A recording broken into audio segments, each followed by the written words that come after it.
हर घर के आंगन में तुलसी बड़ी महान है। जिस घर में यह तुलसी रहती वह घर स्वर्ग समान है। गन्ने के मंडप सजाएंगे हम, शालिग्राम तुलसी का विवाह रचाएंगे हम।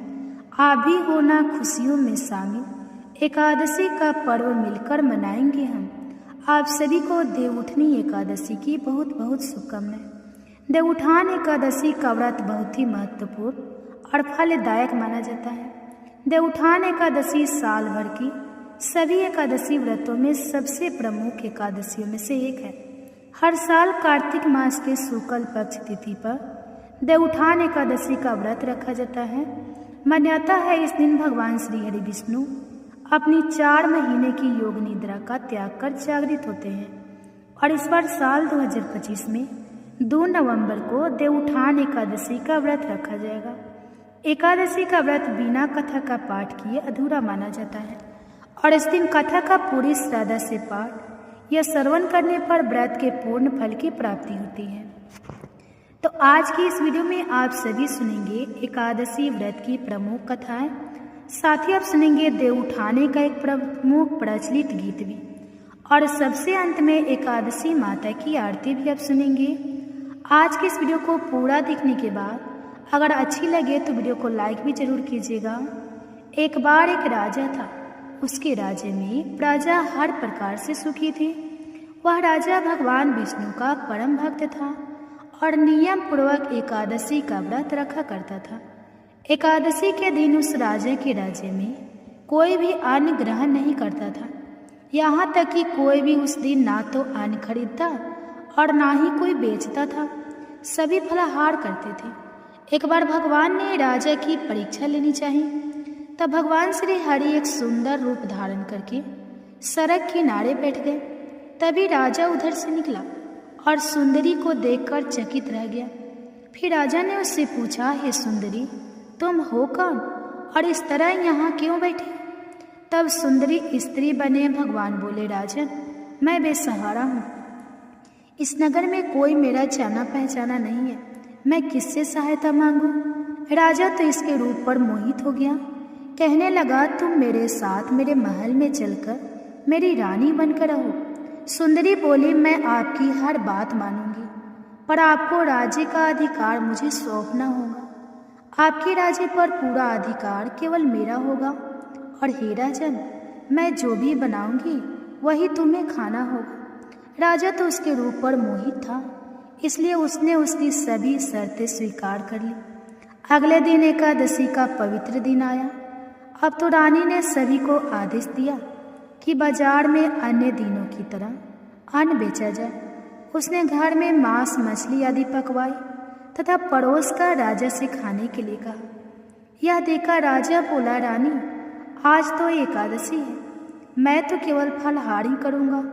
तब रानी ने शर्त की बात याद दिलाई और राजा से कहा, या तो खाना खाओ, नहीं तो मैं बड़े राजकुमार का सिर काट लूंगी। अब तो राजा बड़े असमंजस में पड़ गया। राजा ने अपनी स्थिति बड़ी रानी से कही तो बड़ी रानी बोली, महाराज, अपना धर्म मत छोड़िए, बड़े राजकुमार का सिर दे दीजिए। पुत्र तो फिर मिल जाएगा, परंतु धर्म नहीं मिलेंगे। इतनी ही देर में बड़ा राजकुमार खेल कर आ गया। माँ की आंखों में आंसू भरे देखकर वह उनसे रोने का कारण पूछने लगा। तब माँ ने उसे सारा हाल बता दिया। तब वह बोला, माँ, मैं अपना सिर देने को तैयार हूँ, पिताजी के धर्म की रक्षा होगी और जरूर होगी। राजा दुखी मन से राजकुमार का सिर देने को तैयार हुआ तो रानी के रूप से भगवान श्री विष्णु ने प्रकट होकर असली बात बताई और कहा, राजन, मैं तुम्हारी परीक्षा ले रहा था और इस कठिन परीक्षा में तुम सफल हुए। तब भगवान ने प्रसन्न मन से राजा की वर मांगने को कहा। राजा बोला, प्रभु, आपका दिया हुआ सब कुछ है, आप कृपया हमारा उद्धार कीजिए। ठीक उसी समय एक दिव्य विमान वहां उतरा। राजा ने अपना राज्य पुत्र को सौंप दिया और वह विमान में बैठकर परम धाम को चला गया। धर्मराज युधिष्ठिर ने भगवान श्री कृष्ण से पूछा, हे श्री कृष्ण, मैंने आपके मुख से रामा एकादशी का यथार्थ महात्म्य में सुना। माना तब कार्तिक शुक्ल पक्ष में जो एकादशी होती है उसकी भी महिमा बताइए। तब भगवान श्री कृष्ण बोले, राजन, कार्तिक के शुक्ल पक्ष में जो एकादशी होती है उसका जैसा वर्णन लोग सृष्टा ब्रह्मा जी ने नारद जी से किया था वही मैं तुम्हें बतलाता हूँ। ध्यान पूर्वक सुनो। नारद जी ने कहा, पिताजी, जिसमें धर्म कर्म में प्रवृत्ति कराने वाले भगवान गोविंद जागते हैं उस प्रबोधिनी एकादशी का महात्म बतलाइए। तब ब्रह्मा जी बोले, मुनि श्रेष्ठ, प्रबोधिनी का महात्म पापों का नाश, पुण्य की वृद्धि और उत्तम बुद्धि वाले पुरुषों को मोक्ष प्रदान करने वाला है। समुद्र से लेकर सरोवर तक जितने भी तीर्थ है वे सभी अपने महात्म की तभी तक गर्जना करते हैं जब तक कि कार्तिक मास में भगवान श्री विष्णु की प्रबोधिनी तिथि नहीं आ जाती। प्रबोधिनी एकादशी को एक उपवास कर लेने से मनुष्य 1000 अश्वमेध और 100 राजस्व यज्ञ का फल पा लेता है। बेटा, जो दुर्लभ है, जिसकी प्राप्ति असंभव है और जिसे त्रिलोकी में किसी ने भी नहीं देखा है, ऐसी वस्तु के लिए भी याचना करने पर प्रबोधिनी एकादशी उसे दे देती है। भक्ति पूर्वक उपवास करने पर मनुष्य को हरि प्रबोधिनी एकादशी ऐश्वर्य, संपत्ति, उत्तम बुद्धि, राज्य तथा सुख प्रदान करती है। मेरु पर्वत के समान जो बड़े बड़े पाप हैं उन सबको यह पाप नाशनी प्रबोधिनी एक ही उपवास से भस्म कर देती है। पहले के हजारों जन्मों में जो पाप किए गए हैं उन्हें प्रबोधिनी की रात्रि का जागरण रुई की ढेरी के समान भस्म कर डालता है। जो लोग प्रबोधिनी एकादशी का मन से ध्यान करते हैं और जो इसके व्रत का अनुष्ठान करते हैं उनके पितर नरक के दुखों से छुटकारा पाकर भगवान विष्णु के परम धाम को चले जाते हैं। ब्राह्मण अश्वमेध आदि यज्ञों से भी जिस फल की प्राप्ति कठिन है वह प्रबोधिनी एकादशी को जागरण करने से अनायास मिल जाता है। संपूर्ण तीर्थों में नहाकर स्वर्ण और पृथ्वी दान करने से जो फल मिलता है वह श्री हरि के निमित्त जागरण करने मात्र से मनुष्य प्राप्त कर लेता है। जैसे मनुष्य के लिए मृत्यु अनिवार्य है उसी प्रकार धन संपत्ति मात्र भी क्षण भंगुर है। ऐसा समझकर एकादशी का व्रत करना चाहिए। तीनों लोकों में जो कोई भी तीर्थ संभव है वे सब प्रबोधिनी एकादशी का व्रत करने वाले मनुष्य के घर में उपस्थित रहते हैं। कार्तिक की हरि प्रबोधिनी एकादशी पुत्र तथा पौत्र प्रदान करने वाली है। जो प्रबोधिनी को उपासना करता है वही ज्ञानी है, वही योगी है, वही तपस्वी और वही जितेंद्रिय है तथा उसी को भोग और मोक्ष की प्राप्ति होती है। बेटा, प्रबोधिनी एकादशी को भगवान विष्णु के उद्देश्य से मनुष्य जो स्नान, दान, जप और होम करता है वह सब अक्षय होता है। जो मनुष्य उस तिथि को उपवास करके भगवान माधव की भक्ति पूर्वक पूजा करते हैं वे 100 जन्मों के पापों से छुटकारा पा जाते हैं। इस व्रत के द्वारा दिव्य संपूर्ण दिशाओं को अपने तेज से प्रकाशित करता हुआ श्री हरि के बैकुंठ धाम को जाता है। प्रबोधिनी को पूजित होने पर भगवान गोविंद मनुष्य के बचपन, जवानी और बुढ़ापे में किए हुए 100 जन्मों के पापों को चाहे वे अधिक हो या कम धो डालते हैं। अतः सर्वथा प्रयत्न करके संपूर्ण मनोवांछित फलों को देने वाले देवाधिदेव जनार्दन की उपासना करनी चाहिए। बेटा, नारद जो भगवान विष्णु के भजन में तत्पर होकर कार्तिक में पराय अन्न का त्याग करता है वह चंद्रायन व्रत का फल पाता है। जो प्रतिदिन शास्त्रीय चर्चा से मनोरंजन करते हुए कार्तिक मास व्यतीत करता है वह अपने संपूर्ण पापों को जला डालता है और 1000 यज्ञों का फल प्राप्त करता है। कार्तिक मास में शास्त्रीय कथा के कहने सुनने से भगवान मधुसूदन को जैसा संतो दोष होता है वैसा उन्हें यज्ञ, दान अथवा जप आदि से भी नहीं होता। जो शुभ कर्म परायण पुरुष कार्तिक मास में 1 या आधे श्लोक से भी भगवान विष्णु की कथा बाजते हैं उन्हें 100 गौदान का फल मिलता है। महामुनि कार्तिक में भगवान केशव के सामने शास्त्र का स्वाध्याय तथा श्रवण करना चाहिए। मुनि श्रेष्ठ जो कार्तिक में कल्याण प्राप्ति के लोभ से श्रीहरि की कथा का प्रबंध करता है वो अपनी 100 पीढ़ियों को ताड़ देता है। जो मनुष्य सदा नियम पूर्वक कार्तिक मास में भगवान विष्णु की कथा सुनता है उसे सहस्त्र गौदान का फल मिलता है। जो प्रबोधिनी एकादशी के दिन श्री विष्णु की कथा श्रवण करता है उसे 7 द्वीपों में युक्त पृथ्वी दान करने का फल प्राप्त होता है। मुनि श्रेष्ठ जो भगवान विष्णु की कथा सुनकर अपनी शक्ति के अनुसार कथावाचक की पूजा करते हैं उन्हें अक्षय लोक की प्राप्ति होती है। नारद जो मनुष्य कार्तिक मास में भागवत संबंधी गीत और शास्त्र विनोद के द्वारा समय बिताता है उसकी पुनरावृत्ति मैंने नहीं देखी है।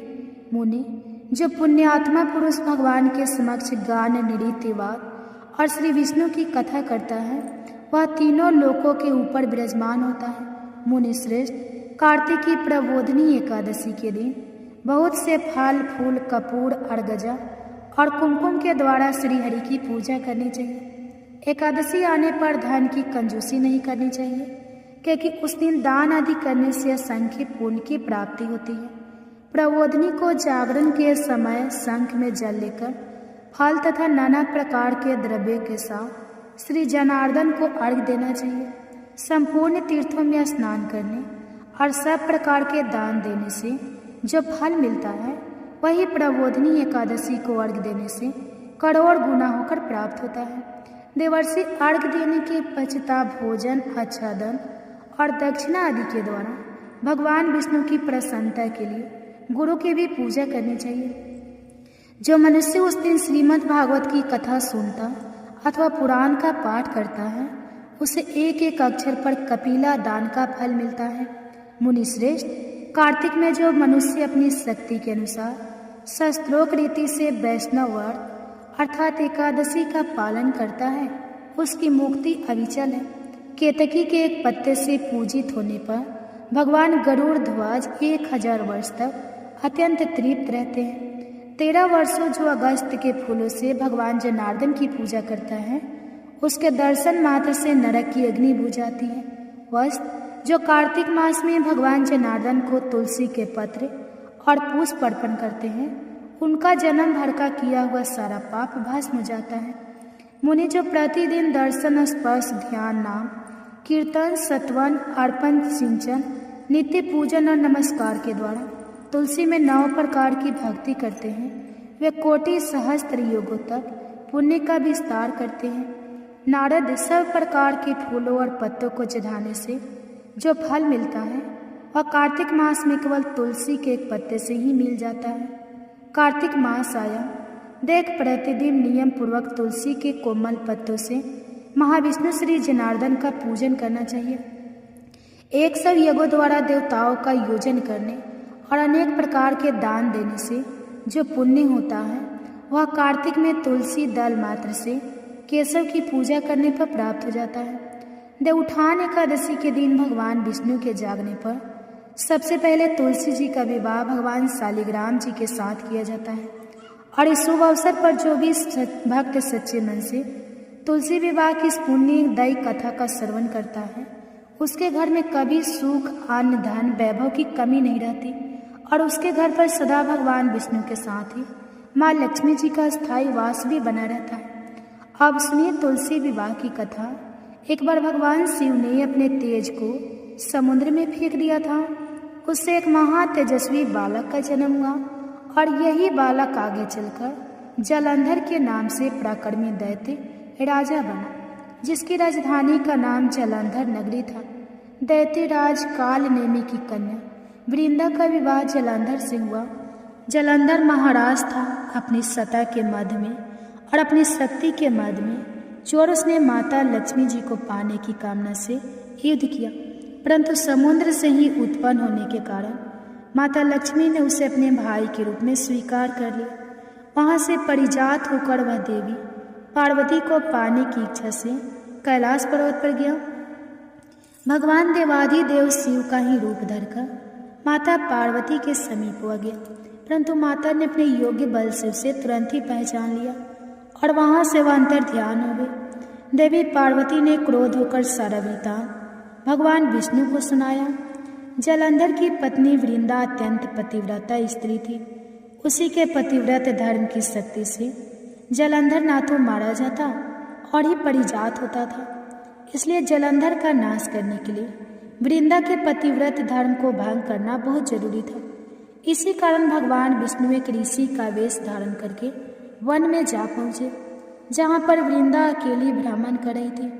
भगवान के साथ 2 मायावी राक्षस भी थे, जिसे देखकर वृंदा भयभीत हो गई। ऋषि ने वृंदा के सामने क्षण भर में ही दोनों को भस्म कर दिया।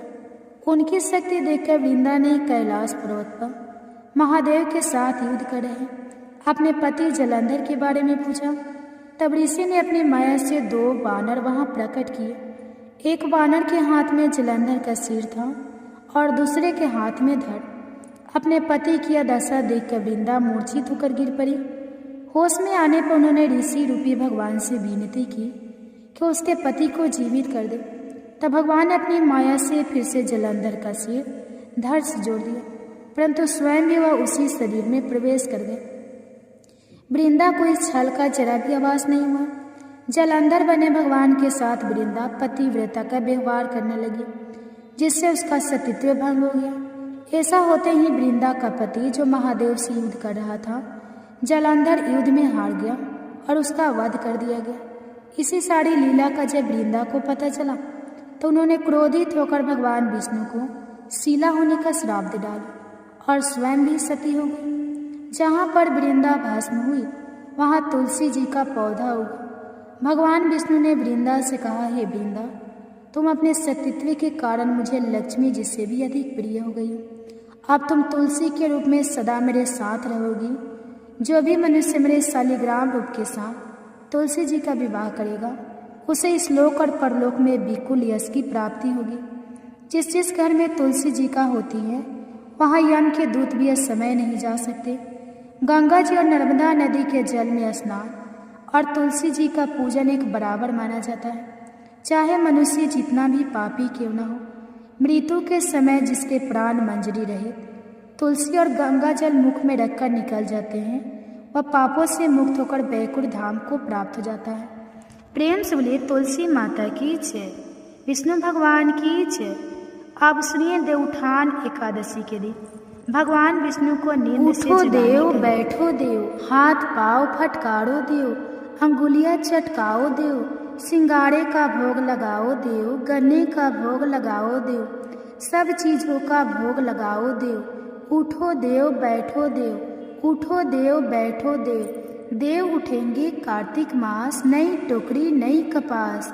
रे मुँह से गोबल जा, गोबल जाके दाब कटा, दाब कटा के बोन बटा, बोन बटा के खाट बुना, खाट बुना के 2 वंदे, 2 वंदे के दरी बिछा, दरी बिछा के लोट लगा, लोट लगा के मोटो हो छोटो हो, गोरी गाय कपला गाय, चाको दूध महापन होए, सपन होए जितनी अंबर तारी हो, इतनी याघर गावन हो।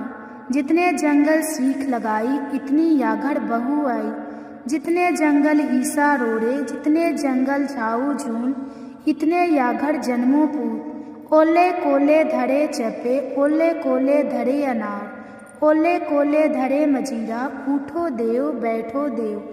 ओम जय एकादशी माता। एक बार एक राज्य में एक राजा रहा करता था। राजा बहुत ही बुद्धिमान और बलशाली था। राजा सदा ही अपनी प्रजा का बहुत अच्छे से ध्यान रखता था। प्रजा भी राजा को बहुत पसंद करती थी।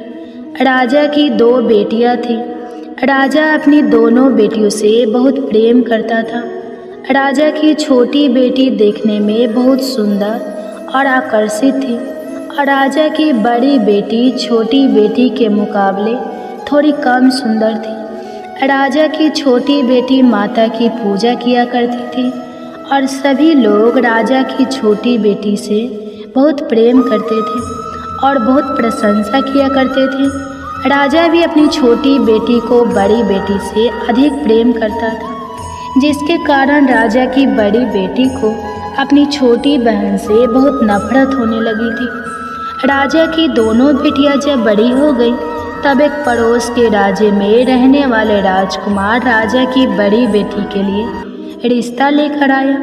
लेकिन जैसे ही उस राजकुमार की नज़रें राजा की छोटी बेटी पर पड़ी, तो वह राजकुमार राजा की छोटी बेटी पर आकर्षित हो गया और छोटी बेटी से पहली नज़र में प्रेम करने लगा। उस राजकुमार ने राजा की बड़ी बेटी के साथ विवाह करने से मना कर दिया और उसने राजा से कहा कि मैं आपकी छोटी बेटी से विवाह करना चाहता हूँ। यह सब देखकर राजा की बड़ी बेटी अपनी छोटी बहन से बहुत क्रोधित हो गई और राजा की बड़ी बेटी ने अपनी छोटी बहन को अपना सबसे बड़ा दुश्मन मान लिया। राजा की बड़ी बेटी ने अपनी छोटी बहन से बदला लेने का निर्णय किया। राजा की बड़ी बेटी ने अपनी छोटी बहन को जान से मारने का उपाय सोचा। राजा की बड़ी बेटी ने अपनी छोटी बहन को मारने के लिए सबसे पहले एक लड्डू में जहर मिलाकर अपनी छोटी बहन को दे दिया और उसको लड्डू खाने के लिए कहा। लेकिन लड्डू खाने के बाद भी छोटी बहन को कुछ भी नहीं हुआ। बड़ी बहन यह देखकर बहुत आश्चर्यचकित हो गई, लेकिन बड़ी बहन ने हार नहीं मानी। जब उसकी छोटी बहन रात में कमरे में सो रही थी, तब उसने एक मटके में सांप रखकर उसके कमरे में छोड़ दिया, लेकिन सांप भी छोटी बहन का कुछ नहीं कर पाया। जिसके बाद बड़ी बहन ने अपनी छोटी बहन से कहा कि चलो हम लोग कुएं में से पानी भर कर लाते हैं, जिसके लिए वह अपनी छोटी बहन को पानी भरने के बहाने कुएं के पास ले गई और उसने अपनी छोटी बहन को कुएं में धक्का दे दिया।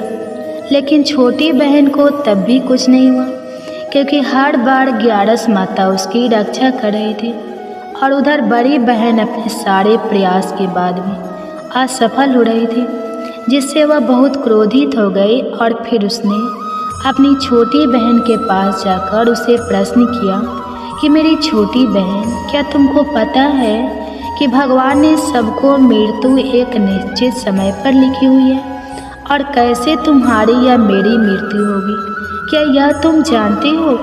तब छोटी बहन ने अपनी बड़ी बहन को बताया कि हाँ दीदी, मैं तो जानती हूँ मेरी मृत्यु कैसे होगी। छोटी बहन से यह सब बातें सुनकर बड़ी बहन मन ही मन बहुत प्रसन्न होने लगी और उसने अपनी छोटी बहन से कहा कि तो तुम मुझे अपनी मृत्यु का राज बता। तब छोटी बहन ने अपनी बड़ी बहन से कहा कि मेरी मृत्यु तो एक तोते में है, जो तोते के गले में एक हार है, उससे मेरी मृत्यु होगी। जब तक कोई भी व्यक्ति तोते को मारकर उस हार को अपने गले में पहनेगा तो मैं मूर्छित हो जाऊंगी, और जैसे ही उस हार को अपने गले से उतारे तो मैं वापस जीवित हो जाऊंगी। अपनी छोटी बहन की मृत्यु का राज जानकर बड़ी बहन बहुत खुश हुई और उसने अपनी छोटी बहन को मारने के लिए उसके पालतू तोते को ढूंढना शुरू कर दिया। और छोटी बहन को इस बात का आभास हो गया था कि कोई उसकी जान लेना चाहता है, जिसके लिए वो अपने पिताजी के पास गई और उसने अपने पिताजी से कहा कि पिताजी, मेरी मृत्यु के बाद आप मुझे मत जलाइएगा, आप मुझे अपनी पुरानी वाली हवेली में एक पलंग में लेटाकर छोड़ दीजिएगा। अपनी छोटी लड़की की यह बातें सुनकर राजा बहुत आश्चर्यचकित हो गया। राजा ने अपनी छोटी बेटी से पूछा कि बेटी, तुम यह क्या कह रही हो? तब राजा की छोटी बेटी ने बताया कि पिताजी, समय किसी के लिए नहीं रुकता है, क्या कब किसको हो जाए इसका किसी को कुछ नहीं पता। फिर राजा ने अपनी छोटी बेटी से कहा कि तुम ऐसी बातें क्यों करती हो? 2-3 दिन के बाद तो तुम्हारा विवाह है। लेकिन छोटी बेटी ने अपने पिताजी को ऐसा करने पर मजबूर कर दिया और उनसे वचन ले लिया। राजा ने भी अपनी छोटी बेटी की बात स्वीकार कर ली और 2-3 दिनों के बाद जब शादी का समय आया, तब राजकुमार बारात लेकर राजा के घर आया और राजकुमार और राजा की छोटी बेटी का विवाह शुरू हो गया। जैसे ही राजा की छोटी बेटी राजकुमार के साथ फेरे लेना शुरू हुई तो उसकी बड़ी बहन अपनी छोटी बहन के कमरे में जाकर उसके तोते को पकड़ लेती है और उसको जान से मार देती है। तोते के गले में जो हार था उसको अपने गले में धारण कर लेती है और जैसे ही बड़ी बहन उस हार को अपने गले में धारण करती है तो उधर छोटी बहन 3.5 फेरे ले पाती है और वहीं पर बेहोश होकर गिर जाती है। जिसके बाद राजा ने बड़े बड़े दार्द हकीमों को बुलाया और अपनी छोटी बेटी का इलाज करने के लिए कहा। राजा की बात सुनकर जब वैद्य ने छोटी बेटी को देखा तो राजा को बताया कि आपकी छोटी बेटी ना तो जीवित है और ना मरी हुई है। ऐसा मैं पहली बार देख रहा हूँ।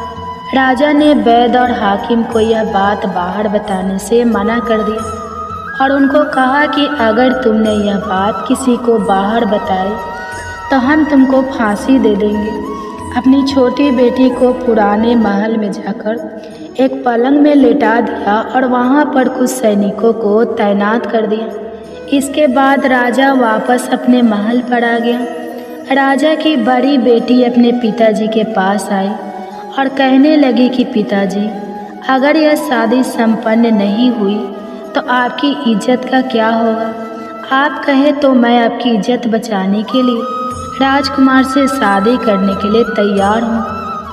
जिसके बाद राजा ने अपनी बड़ी बेटी की बात मान ली और राजा ने बड़ी बेटी को छोटी बेटी के कपड़े पहनाकर मंडप में भेज दिया। लेकिन राजकुमार यह जान गया कि यह राजा की छोटी बेटी नहीं है बल्कि राजा की बड़ी बेटी है। लेकिन जब राजकुमार ने शादी करने से मना किया तो सभी लोगों ने राजकुमार को विवश करके राजा की बड़ी बेटी से बचे हुए फेरों को संपन्न करा दिया और विवाह संपन्न हुआ। जिसके बाद राजकुमार राजा की बड़ी बेटी को अपने महल में ले गया। विवाह होने के बाद राजकुमार उससे ना तो बात करता था, ना उसे पसंद करता था और ना ही उसके आसपास भटकता था। राजकुमार ने यह फैसला लिया था कि वह अपनी प्रेमिका को ढूंढ कर रहेगा और यह जान कर रहेगा कि उसके साथ क्या हुआ है। एक दिन राजकुमार अपने घोड़े पर सवार होकर राजा के पुराने महल के पास पहुंचा, जहां पर उसने कुछ सैनिकों को देखा। महल के पास पहुंचकर राजकुमार ने जब महल को ध्यान से देखा तो वह समझ गया कि यह तो हमारे ससुर जी का महल है। तब राजकुमार ने सैनिकों से पूछा कि तुम लोग यहाँ क्या कर रहे हो और इस महल के अंदर उस पलंग में कौन लेटा है? जिसके बाद सैनिकों ने बताया कि यहाँ पर राजा की छोटी बेटी लेटी है।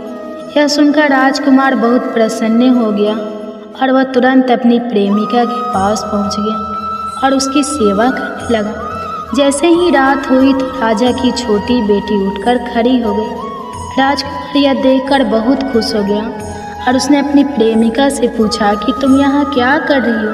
तुम मेरे साथ चलो, घर चलो। राजा की छोटी बेटी ने राजकुमार को सारी बातें बता दी कि मेरी जान एक तोते में बसती थी और मैंने यह बात सिर्फ अपनी बड़ी बहन को बताई थी और मुझे पता है कि उसने ही मुझे मारने का प्रयास किया है। उसके पास एक हार है जिसको वह सुबह पहन लेती है और रात को उतार देती है।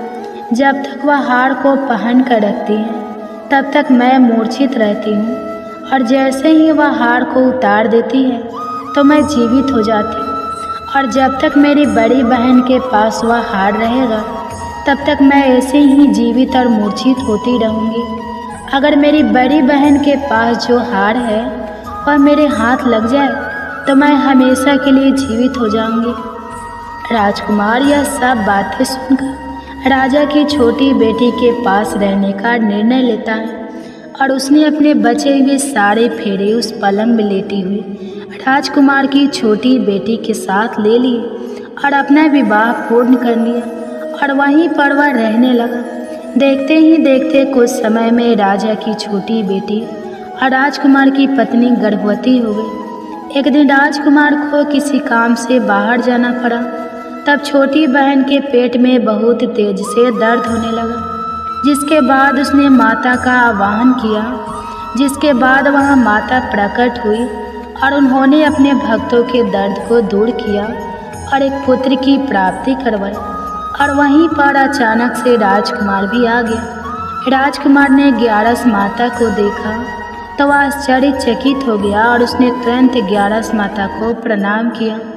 और ग्यारस माता ने राजकुमार से कहा, जब तुम्हारा पुत्र 5 वर्ष का हो जाए तो तुम आकर अपनी पत्नी का हार इसकी गली में डाल देना और देखते ही देखते राजकुमार और राजा की छोटी बेटी का पुत्र 5 वर्ष का हो जाता है। तो राजकुमार अपने बेटे से कहता है कि बेटा, मैं कुछ काम से बाहर जा रहा हूँ, तुम अपनी माता का ध्यान रखना, और वहाँ से चला जाता है। राजा को बाहर निकलता देखकर बड़ी बहन के सैनिक देख लेते हैं और बड़ी बहन को जाकर सारी बातें बता देते हैं, जिसके बाद बड़ी बहन अपनी छोटी बहन के पुत्र को वहाँ से उठवा लेती है और उसको मरवा देती है। छोटी बेटी के पुत्र के 2 टुकड़े करवा देती है। पहला टुकड़ा चक्के के पास छुपा देती हैं और दूसरा टुकड़ा अपने पलंग के नीचे रख लेती है। अब 11 माता भिखारी का रूप लेकर आती हैं और एक भिखारी का रूप रखकर बड़ी बहन के पास चली जाती है, जिसके बाद वहाँ पर भिक्षा मांगने लगती है। तो बड़ी बहन अपने सैनिकों से कहती है कि जाकर भिक्षा दे दो, लेकिन जैसे ही नौकर 11 माता को भिक्षा देने के लिए आते हैं तो माता उन्हें मना कर देती है और कहती है कि मैं तुम्हारी महारानी से ही भिक्षा लूँगी। जिसके बाद बड़ी बहन स्वयं ही भिक्षा देने के लिए माता के पास आती है। तब माता एक बिल्ली का रूप लेकर उसके कमरे में चली जाती हैं और वहाँ पर छोटी बेटी के पुत्र के 2 टुकड़ों को आपस में जोड़ देती है और उसे जीवित कर देती है। फिर उसे वहाँ से ले जाती है। राजकुमार अपने बेटे को लेकर अपनी पत्नी के पास आ जाता है और उसे कहता है कि तुम इसका ध्यान रखना। अगर तुम इस बच्चे का अच्छे से ध्यान रखोगी तो मैं तुमसे बात करूँगा। एक दिन राजकुमार अपने बच्चे से कहता है कि तुम मम्मी से उनके गले का हार मांग लो। तो अपने पिता की बात मानकर राजकुमार का लड़का अपनी मम्मी के पास जाता है और कहता है कि मम्मी, मुझे तुम्हारा हार चाहिए। यह सुनकर पहले तो बड़ी बहन बहुत क्रोधित होती है, पर उसको याद आता है कि राजकुमार ने कहा था कि अगर मैं इस बच्चे का ध्यान अच्छे से रखूंगी तो वह मुझसे बात करेंगे, जिसके कारण वह हार उस बच्चे को दे देती है और वह तुरंत हार को ले जाकर अपने पिताजी को दे देता है। और तभी राजकुमार अपने बेटे को लेकर वहाँ से जाने लगता है और अपनी पत्नी से कहता है कि तुम हमारे लिए खाना बनाकर रखना, मैं शाम को आकर तुम्हारे साथ खाना खाऊंगा।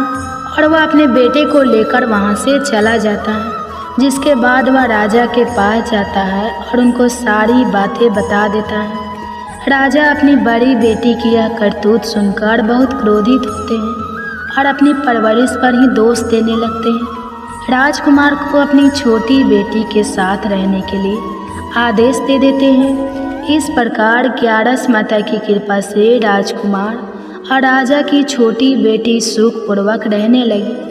प्रेम से बोलिए एकादशी माता की जय।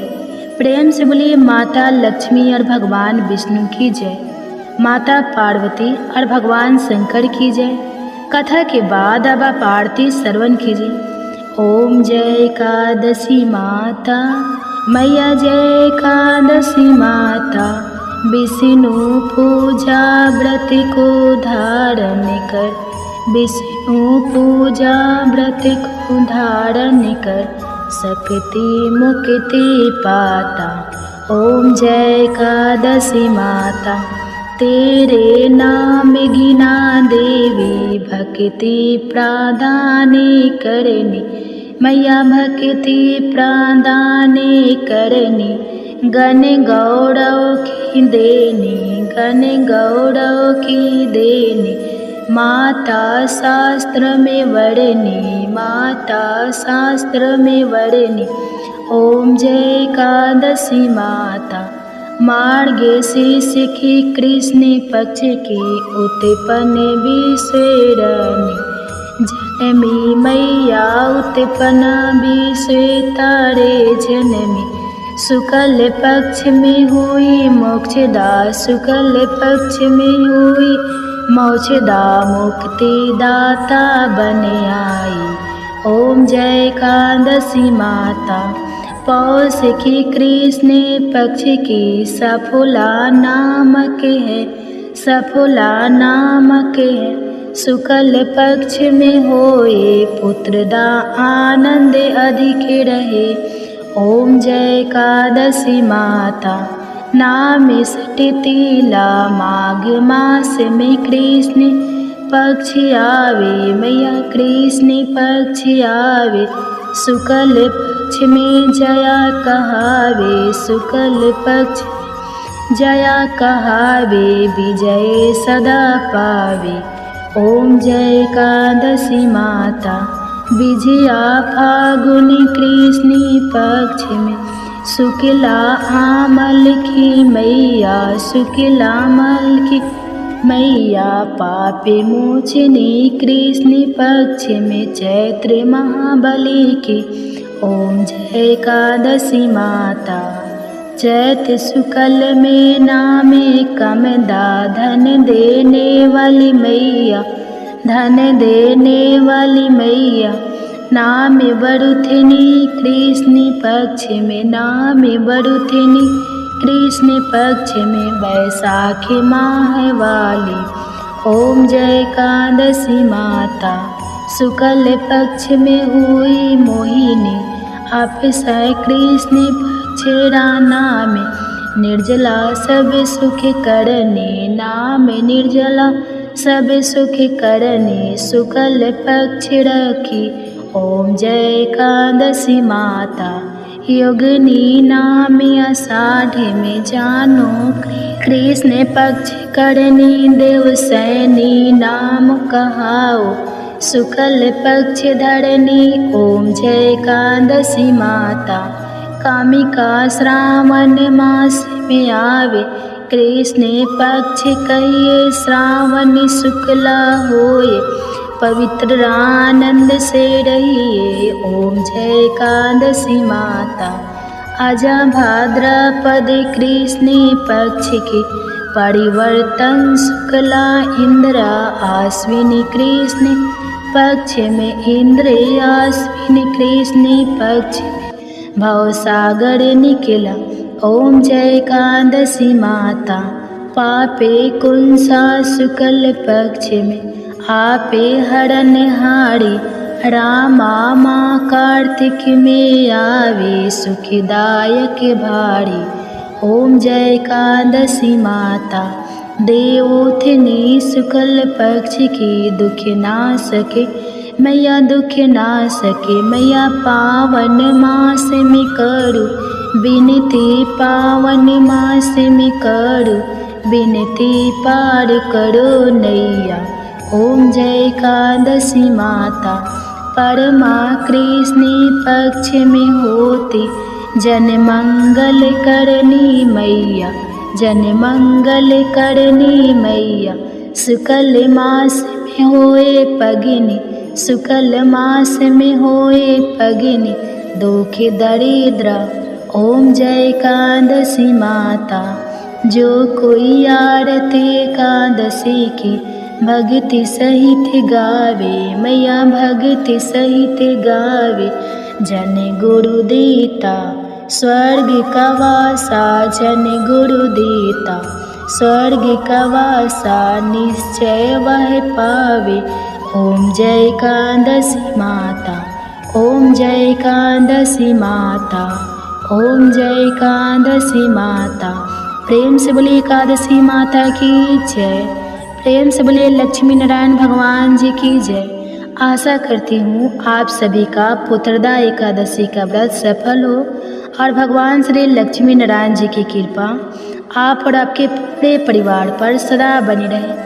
आपको यह कथा पसंद आई हो तो वीडियो को लाइक करिएगा, शेयर करिएगा, कमेंट्स में भगवान श्री विष्णु जी और माता लक्ष्मी जी की जय लिखिएगा और चैनल को सब्सक्राइब कीजिएगा। जय श्री राधे राधे कृष्णा। प्रिय श्रोताओ, एकादशी के दिन एकादशी व्रत कथा के साथ ही 11 माता की कथा की भी अवश्य ही सुननी चाहिए। इससे व्रत का पूर्ण फल प्राप्त होता है। तो आइए सुनते हैं 11 माता की कथा। एकादशी भगवान श्री हरि विष्णु की साक्षात शक्ति है, जिस शक्ति ने उस असुर का वध किया जिससे भगवान भी जीत पाने में असमर्थ थे। उस शक्ति के आगे भला मनुष्य के पाप रूपी असुर कैसे टिक सकते हैं। जिस शक्ति ने देवताओं के कष्ट को हरकर उन्हें सुख दिया, वह प्राणी मात्र को क्या नहीं दे सकती। सुख, समृद्धि, शांति और मोक्ष समस्त सुख सहज ही प्राप्त हो जाते हैं। हे प्रिय भक्तों, 11 माता की भक्ति में इतनी शक्ति है कि जिसके प्रभाव से मनुष्य को सहज ही सभी प्रकार के सुख प्राप्त होते हैं और अंत समय में मोक्ष की प्राप्ति होती है। 11 माता की कथा के अनुसार सतयुग में एक महाभयंकर दैत्य हुआ करता था। उस दैत्य का नाम था मूढ़। उस दैत्य ने इंद्र आदि सभी देवताओं पर विजय प्राप्त करके उन्हें उनके पद से हटा दिया था।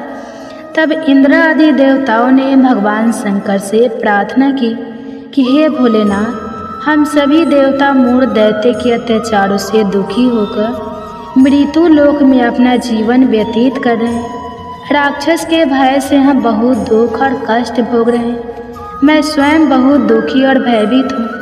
अन्य देवताओं की तो बात ही क्या करें। इसलिए हे कैलाशपति, कृपा करके आप मूढ़ दैत्य के अत्याचार से बचाने का कोई उपाय बताइए। हे प्रिय भक्तों, देवराज इंद्र की प्रार्थना सुनकर भगवान शंकर ने कहा, हे देवेंद्र, आप भगवान श्री हरि विष्णु की शरण में जाइए। मधु कैटभ का संहार करने वाले भगवान श्री हरि विष्णु देवताओं को अवश्य ही इस भय से मुक्त करेंगे। भगवान शंकर के आदेश के अनुसार इंद्र तथा अन्य सभी देवता शेर सागर गए, जहाँ पर भगवान श्री हरि विष्णु शेष शैया पर विराजमान थे।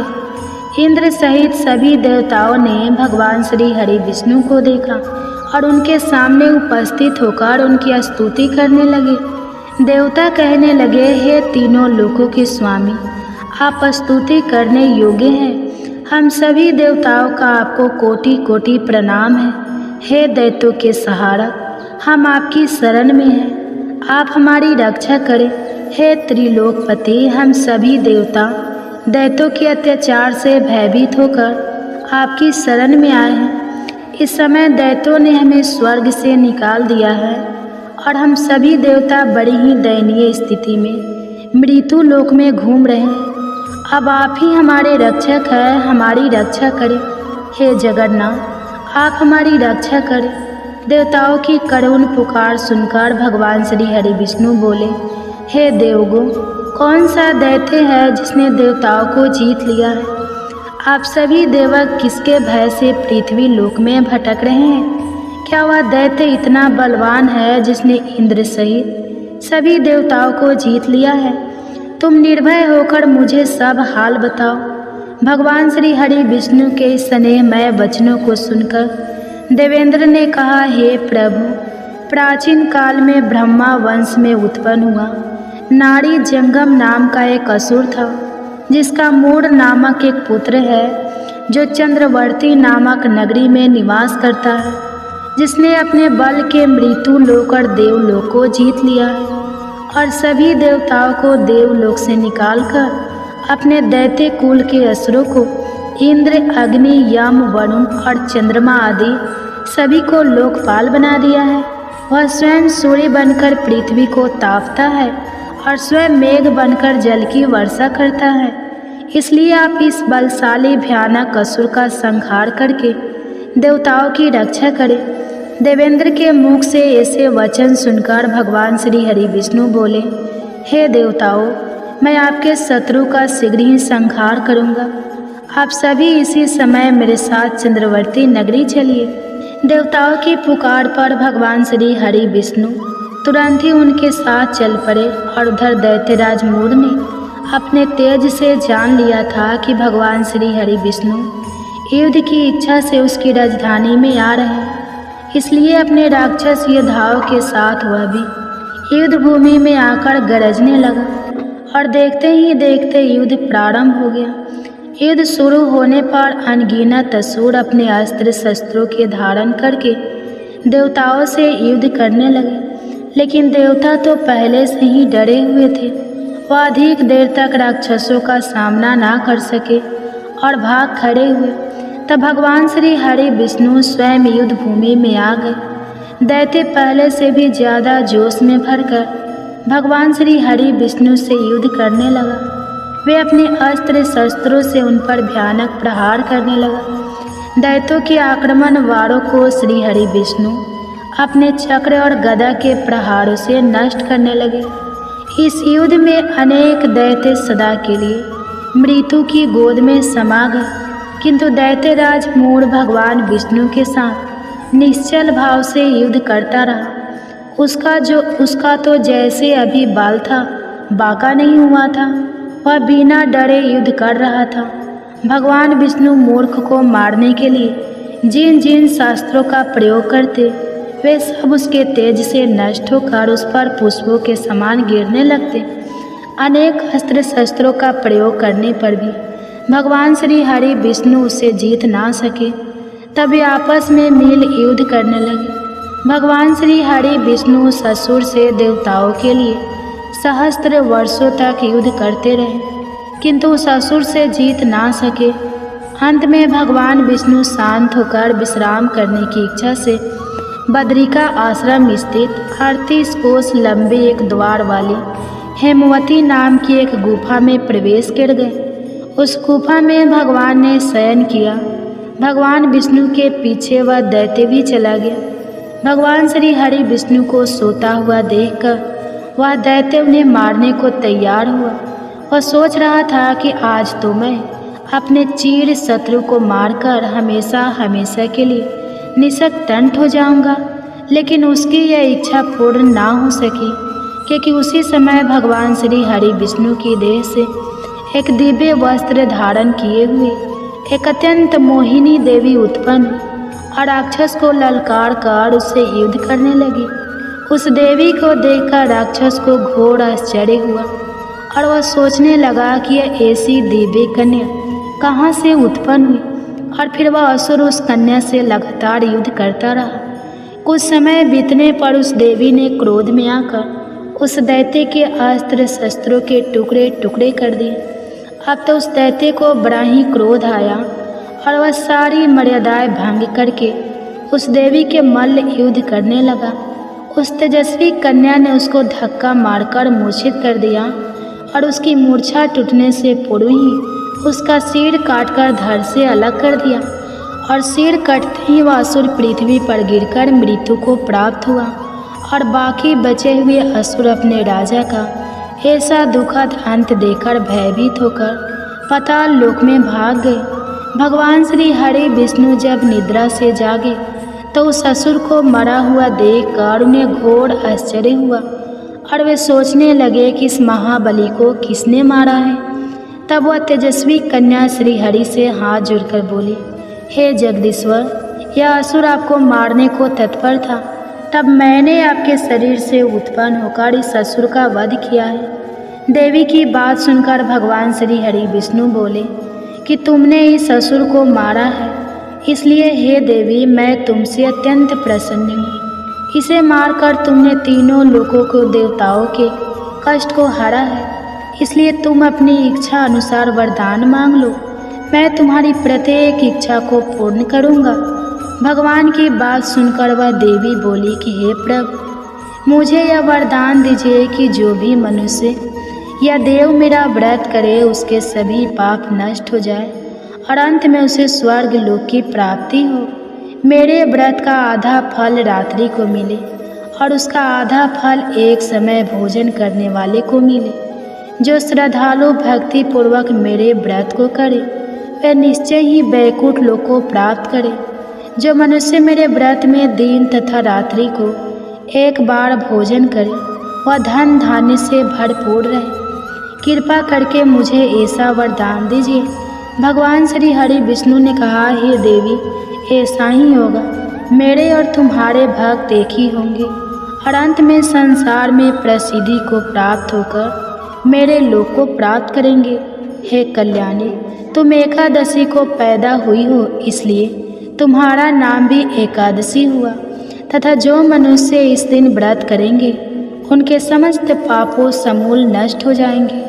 तुम मेरे लिए अब तीज, अष्टमी, नवमी और 14 से भी अधिक प्रिय हो। तुम्हारे व्रत का फल सभी तीर्थों के फल से भी महान होगा। यह मेरा अष्टांग का कथन है। इतना कहकर भगवान श्री हरि विष्णु उसी स्थान पर अंतर ध्यान हो गए। तो सभी प्रेम से बोली एकादशी माता और विष्णु भगवान की जय। हे प्रिय भक्ति, तो आइए अब सभी मनोकामनाओं को पूर्ण करने वाली तुलसी माता की बड़ी ही पावन कथा को सुनते हैं। एक बार एक गांव में एक बुजुर्ग महिला रहा करती थी। वह प्रतिदिन पूजा पाठ किया करती थी।